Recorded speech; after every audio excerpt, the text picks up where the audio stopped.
Hello again, this is Bill Eman, and in this continuing series on food storage and building a food reserve, I wanted to touch on a question I keep getting all the time because people keep saying, is it really necessary for me to start storing food now?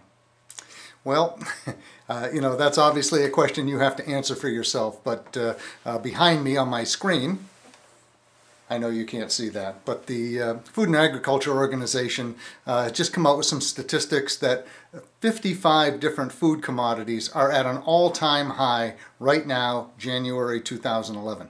And it is not expected to go down. There is actually a world, what most news organizations are calling a world food crisis in the making here, because many places in the world, obviously they import from places like the United States, and with prices continuing to go up, it's going to affect us here at home in I believe in a big way. One of the other things to keep in mind, we're at the beginning of a new year. Unemployment rate is 9.4%.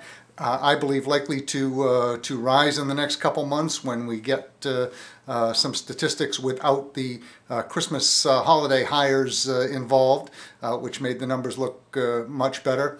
What if you become one of those statistics? Most of us like to think we're pretty secure.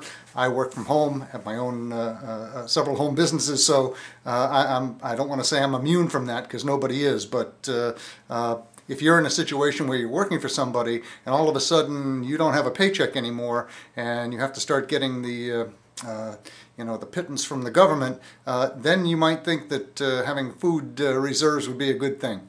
So with all the calamity that seems to be going on, a Congress that, even with a new Congress now, we all seem to know, at least if you look in the past for trends, once people go to Washington, they somehow get co-opted and get back into the big spending ways. We can't afford it in this country.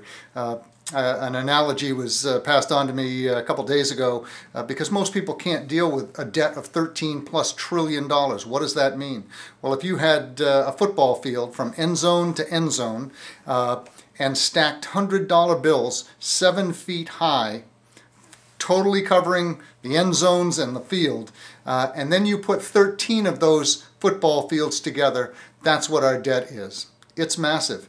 It is at a point where many economists feel you just can't recover from this. We have to do massive changes here, and it just doesn't seem that the Congress is ever willing to take that on in a serious way. So, should you start developing food reserves? To me, it is an absolute no-brainer.